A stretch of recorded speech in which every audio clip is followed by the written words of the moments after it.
નમસ્કાર દર્શક મિત્રો, ધ લોકસત્તા શોમાં આપનું સ્વાગત છે। ભારતના સંરક્ષણ ક્ષેત્રમાં આત્મનિર્ભરતા તરફ આજે એક મોટું અને ઐતિહાસિક પગલું લેવામાં આવ્યું છે। એ જ હેમર મિસાઇલ, જેણે ઓપરેશન સિંદૂર દરમિયાન આતંકવાદી ઠેકાણાઓનો સફાયો કર્યો હતો, તે હવે મેક ઇન ઇન્ડિયા હેઠળ ભારતમાં જ બનાવવામાં આવશે।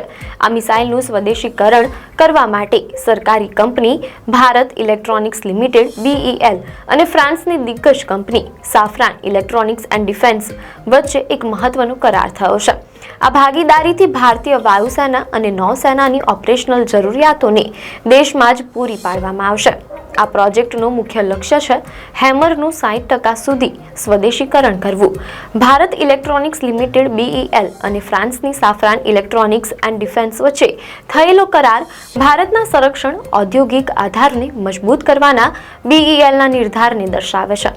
આ સમજૂતી પર BELના CMD મનોજ જૈન અને સાફરાનના એક્ઝિક્યુટિવ વાઇસ પ્રેસિડેન્ટ અલેક્ઝાન્ડર ઝિગલરે હસ્તાક્ષર કર્યા છે, જેના હેઠળ બંને કંપનીઓ એક પ્રાઇવેટ લિમિટેડ કંપની તરીકે સંયુક્ત સાહસ એટલે કે જોઈન્ટ વેન્ચર સ્થાપશે, જેમાં બંનેની 50-50%ની સમાન ભાગીદારી રહેશે।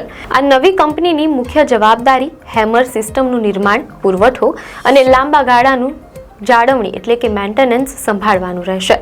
આ પ્રોજેક્ટનું મુખ્ય લક્ષ્ય સ્વદેશીકરણ કરવાનું છે, જેમાં શરૂઆતના તબક્કામાં મુખ્ય સબ એસેમ્બલી, ઇલેક્ટ્રોનિક મોડ્યુલો અને યાંત્રિક પુર્જાઓના સ્થાનિક વિકાસ પર ભાર મૂકવામાં આવશે અને ઉત્પાદન સ્તરે લગભગ 60% સુધી સ્વદેશીકરણ હાંસલ કરવાનું લક્ષ્ય છે, જેનાથી ભારતીય વાયુસેના અને નૌસેનાની આધુનિક ઓપરેશનલ જરૂરિયાતોને મોટી મજબૂતી મળશે।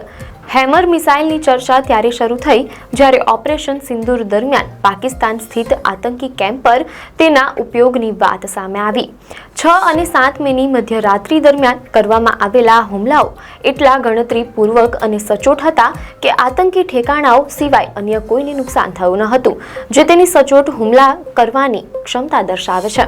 મીડિયા અહેવાલો અનુસાર આ હુમલામાં ભારતીય વાયુસેનાએ સ્પષ્ટ કર્યું હતું કે કોઈ પણ ફાઇટર જેટે સરહદ પાર કરી ન હતી, એટલે કે વાયુસેનાએ BVR બિયોન્ડ વિઝ્યુઅલ રેન્જ ક્ષમતાવાળા હથિયારનો ઉપયોગ કર્યો હતો। હેમરની સટીકતા એટલી છે કે તે પહેલા કેમ્પની બિલ્ડિંગને તોડીને અંદર ઘૂસી હતી અને પછી વિસ્ફોટ થયો અને તેમાં રહેલા રોકેટ બૂસ્ટર, લેઝર ગાઇડન્સ અને ઇન્ફ્રારેડ ટેકનિક તેને ટાર્ગેટથી 1 ઇંચ પણ ભટકવા દેતા નથી। મીડિયા અહેવાલો અનુસાર હેમર મિસાઇલ, જેનું મૂળ નામ આર્મેમેન્ટ એરસોલ મોડ્યુલર AASM હતું અને જેનું પૂરું નામ highly agile modular munition extended range છે, તે હવાથી જમીન પર માર કરનારી એર ટુ ગ્રાઉન્ડ મિસાઇલ છે, જેનું નિર્માણ ફ્રાન્સની સાફરાન ગ્રુપ કરે છે, જેણે રફાલ વિમાનનું એન્જિન પણ તૈયાર કર્યું છે।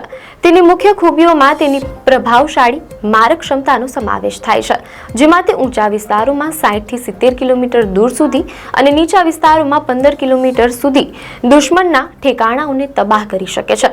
તેની સૌથી મોટી વિશેષતા ફાયર એન્ડ ફોરગેટ છે, એટલે કે એકવાર નિશાન નક્કી કરીને મિસાઇલ છોડ્યા પછી તેની સચોટતાની ચિંતા રહેતી નથી અને તે કોઈ પણ હવામાનમાં દિવસ કે રાત ગમે ત્યારે હુમલો કરવા સક્ષમ સર્વમોસમ હથિયાર છે। મીડિયા અહેવાલો અનુસાર આ મિસાઇલની લંબાઈ 3 મીટર અને વજન લગભગ 330 કિલો છે અને એક રફાલ વિમાન એક સાથે 6 હેમર મિસાઇલ લઈ જઈ શકે છે, જે એક સાથે 6 અલગ અલગ ઠેકાણાઓને ધ્વસ્ત કરવાની ક્ષમતા ધરાવે છે। આ અત્યાધુનિક combat proven precision guided weapon system હવે ભારતમાં બનવાથી ભારતીય વાયુસેનાને મોટો ફાયદો થશે, કારણ કે પ્લેટફોર્મની અનુકૂલન ક્ષમતાને કારણે હેમરની મોડ્યુલર ડિઝાઇન તેને માત્ર રફાલ જ નહીં પરંતુ ભારતીય વાયુસેનાના સ્વદેશી light combat aircraft LCA Tejas સહિત અન્ય ઘણા પ્લેટફોર્મ્સ માટે પણ ઉપયોગી બનાવે છે। આ સાથે ભારતમાં મેન્યુફેક્ચરિંગ, સપ્લાય અને મેન્ટેનન્સનું લોકલાઇઝેશન થશે, જેનાથી સંરક્ષણ સામગ્રી માટે વિદેશ પરની નિર્ભરતા ઘટશે અને હેમર જેવા ઘાતક અને સચોટ બોમ્બના ભારતમાં બનવાથી દેશની સુરક્ષા ક્ષમતાઓને નવી ઊંચાઈ મળશે અને દુશ્મનોના મનમાં ખૌફ વધુ વધશે। આપને માહિતી સારી લાગી હોય તો વિડીયોને લાઇક અને શેર કરજો, ચેનલને સબસ્ક્રાઇબ કરજો।